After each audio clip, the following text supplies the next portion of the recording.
Silakan Bu Susi. Baik, terima kasih Pak Sony. Assalamualaikum warahmatullahi wabarakatuh. Selamat siang Ibu-ibu dan Bapak-bapak. Izinkan terlebih dahulu saya mengucapkan terima kasih atas kesempatan yang diberikan kepada saya untuk sekedar berbagi pengetahuan, khususnya berkaitan dengan konstitusi. Kalau tadi Pak Hendarmin membahas konstitusi dari perspektif arsitektur, perspektif bangunan, maka dalam pandangan saya mungkin tidak sesederhana gambar tersebut. Karena ini akan tergantung kepada kita semua bagaimana memahami makna konstitusi. Karena konstitusi berdasarkan teori-teori yang ada bukan hanya sekedar dokumen hukum, bukan hanya sekedar kontrak sosial. Bahkan saya selalu mengutip pendapat dari guru besar yang sekaligus juga pembimbing saya pada waktu saya melakukan studi S3 di University of Melbourne. Cheryl Saunders itu mengatakan a constitution is more than a social contract. Konstitusi itu lebih dari sekedar kontrak sosial. It is rather an expression of the general will of a nation. Dia itu merupakan ekspresi dari keinginan sebuah bangsa yang ada di negara itu. It is a reflection of its history. Itu merupakan refleksi dari sejarah yang dialaminya. Fears, ketakutan-ketakutan yang pernah dialami oleh bangsa itu. Kemudian concern, keprihatinan, aspirasi-aspirasi. And indeed, kata dia tutup dengan kalimat, dengan kata yang sangat bagus. The soul of the nation. Jadi makna konstitusi itu jiwa bangsa, bukan hanya sekedar kontrak sosial. Oleh karena itu menjadi seperti yang tadi saya katakan, menjadi tidak sesederhana seperti yang digambarkan, karena banyak sekali aspek-aspek yang berada di luar gambar-gambar itu yang mungkin juga tidak dapat digambarkan. Gitu. Yang tadi digambarkan itu yang berkaitan dengan yang kasat mata. Tetapi yang tidak kasat mata, fear, ketakutan, sejarah, aspirasi, itu tidak kasat mata semua. Untouchable, tidak dapat kemudian kita gambarkan, sangat abstrak. Bagaimana dulu bangsa Indonesia 350 tahun mengalami penjajahan dengan berbagai macam ketakutan yang pernah dia derita, yang pernah kita derita. Maka muncul di dalam preambulnya, kemerdekaan itu adalah hak segala bangsa. Itu adalah refleksi dari semua yang sudah dilalui selama 350 tahun di bawah penjajahan Belanda, 3,5 tahun di bawah penjajahan Jepang. Kemudian Munan dulu mengatakan sebuah konstitusi sebuah negara itu haruslah merupakan catatan kehidupan dari sebuah bangsa dan sekaligus juga mimpi yang belum terselesaikan. Konstitusi itu harus menjadi autobiografi nasional yang mencerminkan kemajemukan masyarakat, pluralisme masyarakatnya, dan juga menuliskan visi seluruh masyarakat dan dapat meyakinkan bahwa konstitusi itu, bahwa dalam konstitusi itu semua mimpi, semua cita-cita, semua harapan itu dapat dicapai. Itu adalah konstitusi.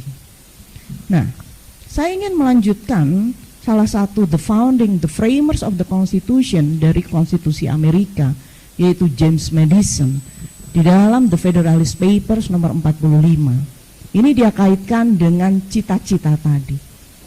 Madison secara clear, secara eksplisit mengatakan bahwa tujuan dari negara yang itu tercantum di dalam konstitusi itu adalah the solid happiness of the people. The solid happiness of the people. Dan selanjutnya dia katakan terserah bentuk pemerintahannya mau seperti apa, tapi yang penting the solid happiness of the people itu tercapai. Dan ini secara jelas tergambar di dalam pembukaan Undang-Undang Dasar 1945 kita, bahwa tujuan negara itu adalah melindungi segenap bangsa Indonesia dan seluruh tumpah darah Indonesia, memajukan kesejahteraan umum, mencerdaskan kehidupan bangsa, dan ikut melaksanakan ketertiban dunia berdasarkan kemerdekaan, perdamaian abadi, dan keadilan sosial. Ini adalah the solid happiness of the Indonesian people menurut saya. Oleh karena itu semua aktivitas penyelenggaraan negara, semua aktivitas penyelenggaraan pemerintahan harus ditujukan dalam rangka pencapaian the solid happiness of the people tadi. Oleh karena itu, di dalam paparan saya, dalam bayangan saya yang bukan orang arsitektur, bangunan konstitusi demokratis itu sangat terpengaruh atau isu-isu yang berkaitan dengan bangunan konstitusi demokratis itu berkaitan dengan makna dan pengertian konstitusi, kemudian berkaitan dengan pembentukan konstitusi itu sendiri, ataupun kalaupun tidak pembentukan bagaimana perubahannya, bagaimana kemudian aktualisasi konstitusi itu, dan yang tidak kalah penting adalah materi muatan konstitusi. Jadi bangunan konstitusi demokratik itu menurut saya akan terpengaruh oleh keempat hal ini. Bagaimana? Yang pertama, sekarang kita lihat makna dan pengertian konstitusi. Tadi saya sudah sampaikan bahwa konstitusi itu lebih dari sekedar kontrak sosial, lebih dari sekedar dokumen hukum. Casey Ware di dalam bukunya ini memberikan pengertian konstitusi dalam arti luas dan konstitusi dalam arti sempit. Konstitusi dalam arti sempit itu hanya menunjuk pada dokumen, satu dokumen seperti yang kita miliki, Undang-Undang Dasar 1945. Inggris itu bukan negara yang mempunyai konstitusi yang terdokumentasi, tapi dia bukan juga negara yang tidak demokratik. Inggris itu adalah constitutional democratic state, meskipun dia tidak punya konstitusi yang terdokumentasi. Oleh karena itu saya masukkan di sini, ketika kita mengartikan konstitusi itu bukan hanya semata-mata dokumen yang tertulis, tetapi juga termasuk aturan-aturan yang tidak tertulis. Termasuk di situ praktek ketatanegaraan dan kebiasaan-kebiasaan ketatanegaraan. Israel juga tidak punya dokumen konstitusi seperti yang kita miliki. Kemudian juga beberapa negara lain. Joseph Raz di dalam salah satu tulisannya itu mengklasifikasikan ini saya baru membaca ini, yaitu thick and thin version of the Constitution. Jadi ada konstitusi dalam arti kalau secara literal kita terjemahkan konstitusi yang tipis dan konstitusi yang gemuk gitu ya. Kalau literal terjemahan literalnya, apa sih yang dimaksud oleh Raz sebagai konstitusi yang tipis itu? Yaitu konstitusi di mana di dalamnya diatur susunan organisasi negara. Tetapi ketika bicara mengenai konstitusi yang dalam arti gemuk tadi, itu bukan hanya semata-mata aturan yang mengatur organisasi negara, tetapi termasuk juga mekanisme-mekanisme yang tersedia untuk menjamin bahwa konstitusi itu dapat berjalan dengan baik. Saya akan lanjutkan, ada makna lain yang disampaikan oleh Donald Horowitz. Dia katakan konstitusi itu punya dua karakter utama, yaitu mechanical and ideological aspirational. Dia disebut mekanik karena konstitusi itu mengatur organ-organ, alat kelengkapan negara, cara bekerja organ dan lain sebagainya. Sedangkan karakter aspirasi ideologi itu menunjukkan bahwa konstitusi itu memuat tujuan-tujuan bersama yang hendak dicapai oleh bangsa itu. Jadi itu sifatnya tadi yang dikatakan oleh Saunders gitu ya, bahwa dia memuat aspirasi-aspirasi. Kemudian kita akan masuk pada isu yang kedua, yaitu kalau bagaimana caranya kita mengatakan bahwa konstitusi itu demokratis atau tidak demokratis. Sekarang kita mulai masuk pada pembentukan konstitusi, constitution making. Kita akan lihat bagaimana constitution making di Undang-Undang Dasar 1945 yang belum perubahan dan yang setelah perubahan. Jadi ini ada berbagai macam teori mengenai constitution making. Dan praktek Afrika Selatan itu dianggap sebagai salah satu praktek yang paling berhasil untuk membentuk satu konstitusi yang demokratis gitu. Jadi dia bagi menjadi beberapa tahapan, pembentukannya itu dibagi menjadi beberapa tahapan. Nah, pembentukan konstitusi demokratis pada masa sekarang itu beranjak dari approach new constitutionalism. Konstitusionalisme baru. Vivian Hart mengatakan, kalau dulu pembentukan konstitusi, dia katakan di sini, we used to think of a constitution as a contract, sebuah kontrak yang dinegosiasikan antara mereka-mereka yang terlibat di dalam kontrak, kemudian diselesaikan, dan ketika itu disetujui tinggal tanda tangan. New constitutionalism tidak menghendaki seperti itu. Yang dia kehendaki itu adalah terbentuknya sebuah conversational constitution, sebuah konstitusi yang terbentuk melalui dialog-dialog. Bukan hanya mereka elit penguasa, tetapi juga rakyat atau masyarakat yang akan terkena konstitusi itu. Itu yang dikatakan sebagai conversational constitution, gitu ya. Nah, dengan demikian, Ibu dan Bapak, proses itu menjadi penting bagi kita. Bukan hanya sekedar hasil akhir sudah terbentuk konstitusi yang disetujui oleh badan pembentuk undang-undang dasar misalnya. Bukan hanya sekedar itu. Proses matters, kalau kita katakan secara singkat. Proses itu menjadi penting. Apalagi ketika kita bicara soal legitimasi dan lain sebagainya. Proses itu sangat penting. Ibu dan Bapak, mengapa Amerika Serikat, Australia, untuk proses perubahan undang-undang dasar, itu membutuhkan Australia misalnya referendum. Kemudian Amerika membutuhkan ratifikasi negara bagian. Karena ingin melibatkan semaksimal mungkin rakyat. Jadi final say-nya itu ada di rakyat. Apakah mereka setuju perubahan atau tidak, begitu. Dan referendum itu merupakan salah satu bentuk dari demokrasi langsung, gitu. Nah, dengan demikian, saat sekarang ada beberapa prinsip yang biasanya digunakan ketika satu konstitusi itu hendak dibentuk. Prinsip yang pertama adalah partisipasi masyarakat atau public participation. Kemudian yang kedua inclusiveness and representation, termasuk di dalamnya keterwakilan perempuan. Kemudian yang ketiga transparansi, dan yang keempat itu adalah national ownership. Jadi konstitusi nanti yang dihasilkan itu adalah konstitusi yang dimiliki oleh semua orang yang ada di negara itu. Dan itu akan meningkatkan degree of ownership, itu menjadi penting gitu. Karena nanti kita akan bicara mengenai budaya konstitusi pada akhirnya. Sekarang kita beranjak kepada materi muatan. Casior mengatakan di dalam bukunya, tidak ada satupun konstitusi, model konstitusi yang applicable untuk negara lain. Masing-masing negara punya materi muatan sendiri, masing-masing negara lah yang akan memutuskan materi-materi apa yang akan saya masukkan di dalam konstitusi itu. Jadi kalau misalkan tadi Pak Endarmin bingung, apakah misalkan masih ada lembaga tinggi sudah tidak ada lagi Pak sekarang. Istilah lembaga tinggi dan tertinggi itu sudah tidak ada lagi. Kalau kita mau berangkat pada pendekatan fungsi, maka kelembagaan negara itu, kalau saya termasuk orang yang tidak sependapat bahwa semua lembaga yang ada di dalam Undang-Undang Dasar itu merupakan alat kelengkapan negara. Bagi saya, yang merupakan alat-alat kelengkapan negara itu adalah lembaga-lembaga negara yang melaksanakan fungsi ketatanegaraan. Jadi saya menggunakan pendekatan fungsi sebagaimana diperkenalkan oleh Profesor Bagir. Beliau membagi kelembagaan negara itu menjadi beberapa.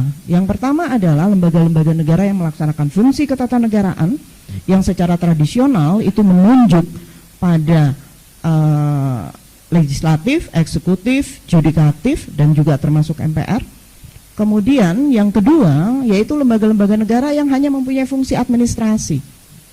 Bank sentral itu diatur di dalam Undang-Undang Dasar, tapi fungsinya bukan fungsi ketatanegaraan. Fungsinya itu fungsi administrasi. Komisi Pemilihan Umum meskipun diatur di dalam Undang-Undang Dasar, dia bukan alat kelengkapan negara. Dia adalah lembaga yang melaksanakan fungsi administrasi. Dengan demikian kalau kita bicara mengenai bangunan hierarki, kalaupun kita masih mau membentuk hierarki itu, maka menurut saya seharusnya lembaga-lembaga negara yang melaksanakan fungsi ketatanegaraan itulah yang berada pada hierarki yang paling atas. Kemudian yang ketiga adalah lembaga-lembaga yang fungsinya membantu, mendukung alat-alat kelengkapan negara. Nah, disinilah misalnya komisi-komisi negara itu kita masukkan pada lembaga-lembaga yang berfungsi sebagai pendukung, gitu. KPK bagi saya, meskipun seperti itu kewenangannya, tetap dia bukan alat kelengkapan negara. Kedudukannya akan berbeda. Komisi yudisial meskipun diatur di dalam bab mengenai kekuasaan kehakiman, dia bukanlah badan yang melaksanakan kekuasaan kehakiman. Itu adalah salah satu kesalahan terbesar menurut saya dari para perubah undang-undang dasar. Memasukkan komisi yudisial di dalam bab mengenai kekuasaan kehakiman. Karena kalau kita berangkat dari pengertian kekuasaan kehakiman itu adalah badan yang memeriksa, memutus perkara. Itu adalah pengertian kekuasaan kehakiman, gitu. Saya sendiri tidak tahu bagaimana komisi yudisial bisa masuk ke bab kekuasaan kehakiman. Tapi yang jelas Pak Endarmin, komisi yudisial yang sekarang kita miliki itu adalah the unfinished story. Satu komisi yudisial yang belum selesai gitu, tiba-tiba dimasukkan. Jadi sebetulnya konsepnya, desainnya tidak seperti yang sekarang, gitu.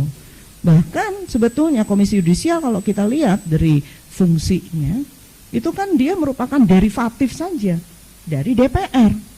Karena pada akhirnya DPR yang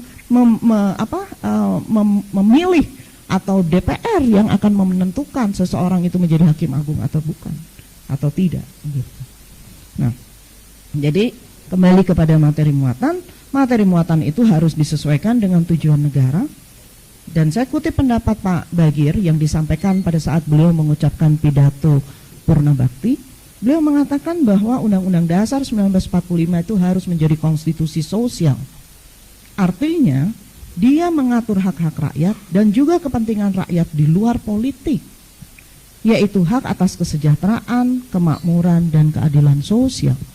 Jadi kalau kita bicara nanti pada penutup saya akan singgung juga, ketika akan ada perubahan kelima, janganlah hanya sekedar menjadikan Undang-Undang Dasar sebagai konstitusi politik.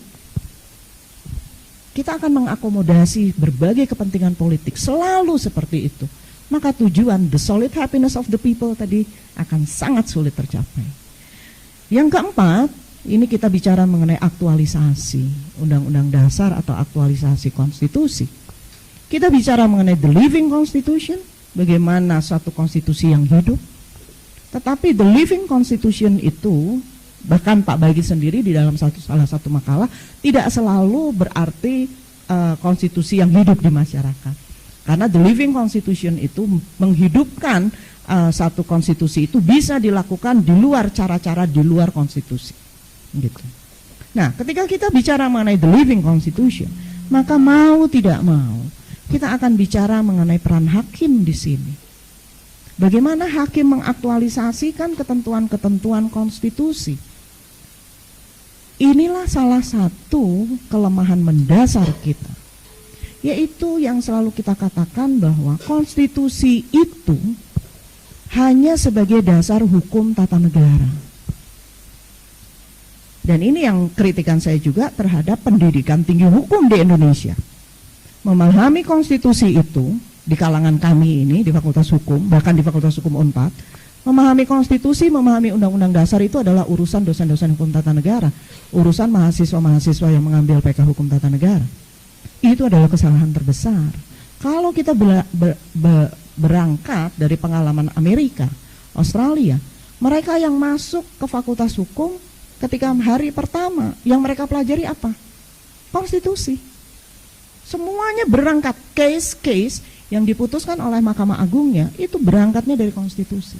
Dengan demikian, konstitusi atau Undang-Undang Dasar 1945 bukan hanya sebagai dasar hukum tata negara, tetapi juga menjadi dasar-dasar hukum bagi yang lainnya, termasuk perekonomian.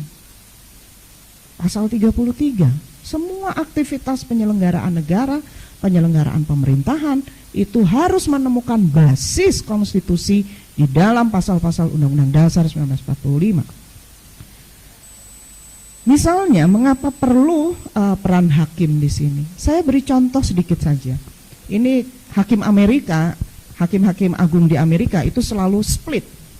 Ada mereka yang terbagi sebagai hakim yang sangat konservatif, yang menjunjung tinggi penafsiran originalism, dan ada hakim-hakim yang dianggap progresif yang menempatkan atau menggunakan penafsiran non-originalism. Nah, yang progresif itu misalnya Brandeis dan lain sebagainya, Cardoso, kemudian juga Wendell Holmes.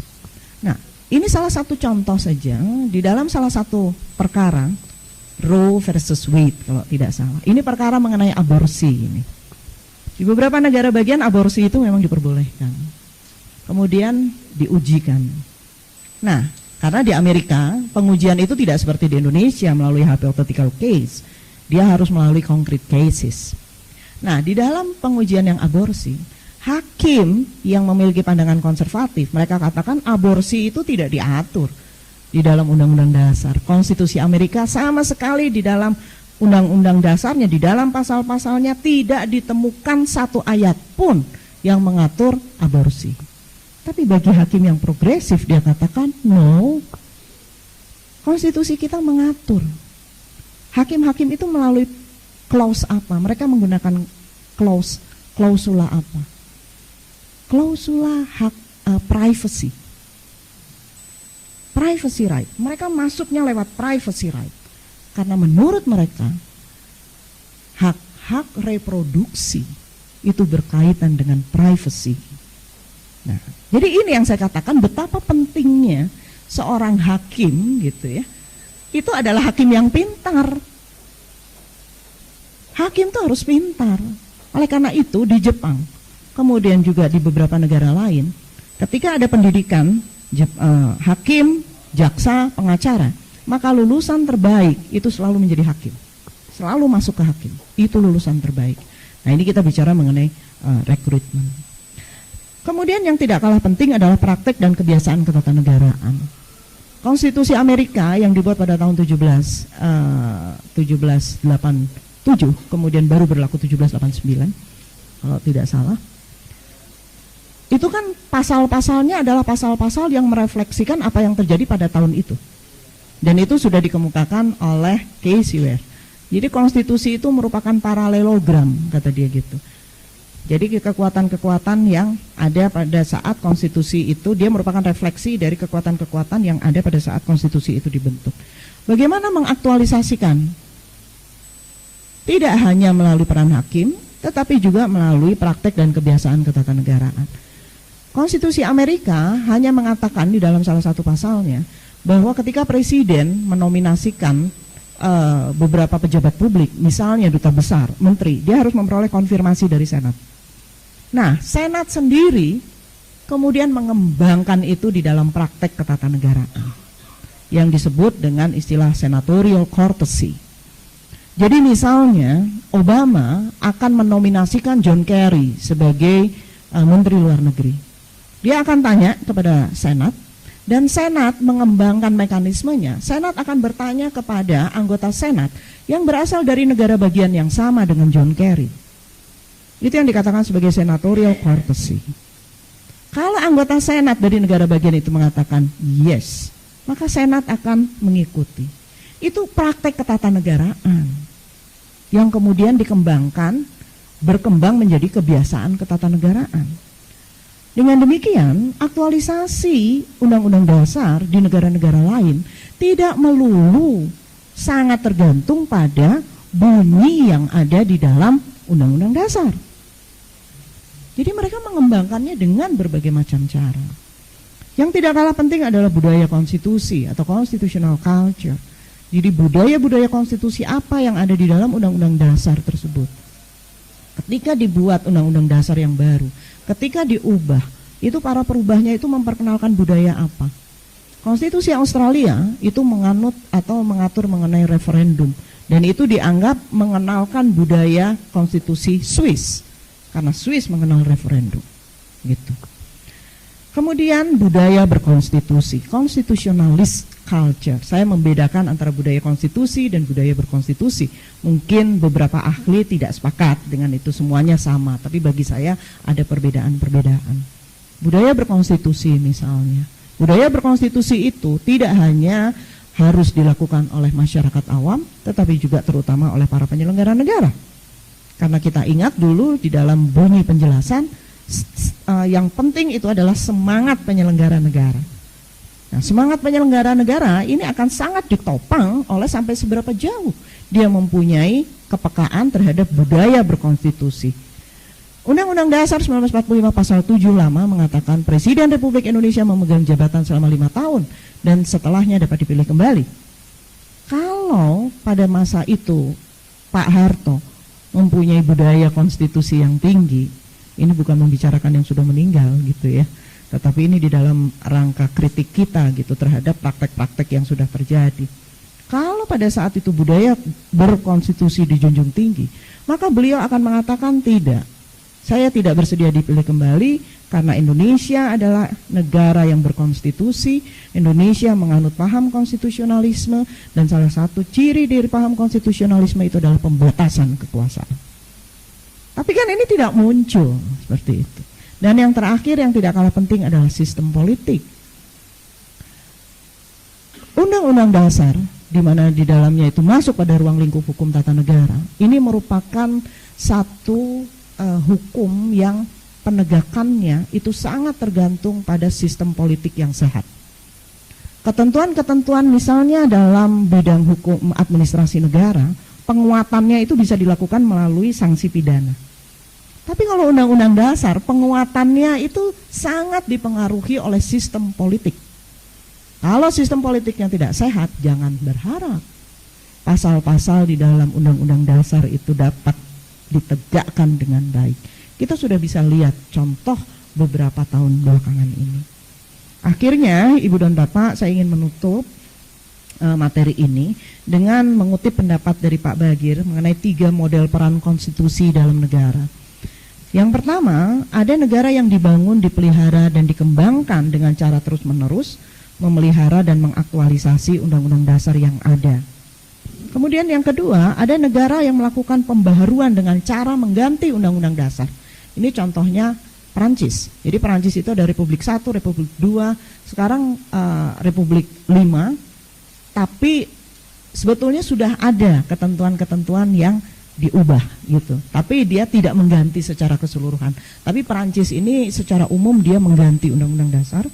Kemudian yang ketiga, ada negara yang hanya menjadikan Undang-Undang Dasar sebagai dokumen yang bersifat semantik. Artinya seperti dulu Uni Soviet gitu ya, dia hanya semantik saja nilainya, tidak akan pernah dilaksanakan. Saya juga ingin mengutip pendapat dari Abraham Lincoln yang dia kemukakan ketika dia mendapat kritik luar biasa karena dia tidak mendapatkan persetujuan dari Kongres ketika mengirimkan tentara untuk memerangi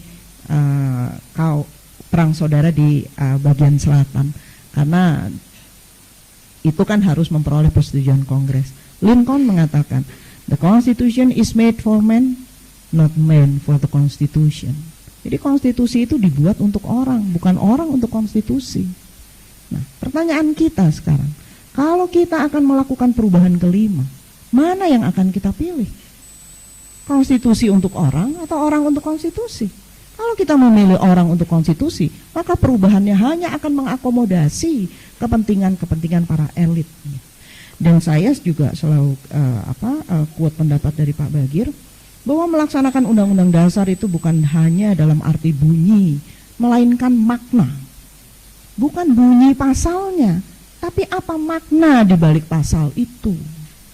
Oleh karena itu, dan hukum termasuk juga Undang-Undang Dasar bukan hanya sekedar bunyi, tetapi juga makna dan pengertian. Dan salah satu makna Undang-Undang Dasar itu termuat dalam cita-cita atau gagasan-gagasan yang terkandung di dalamnya. Akhirnya, kalaupun perubahan formal itu harus terjadi, maka sebagaimana diingatkan oleh Gubernur Morris, salah satu the framers of the Constitution Amerika, karena dia katakan, konstitusi yang dibuat sekarang itu memang tidak akan mampu mengakomodasi perkembangan. Tapi kalaupun perubahan itu terlaksana, maka harus dilakukan dengan sangat berhati-hati. Prudent, very prudent. Terima kasih Ibu-ibu dan Bapak-bapak. Wabillahi taufiq wal hidayah. Wassalamualaikum warahmatullahi wabarakatuh.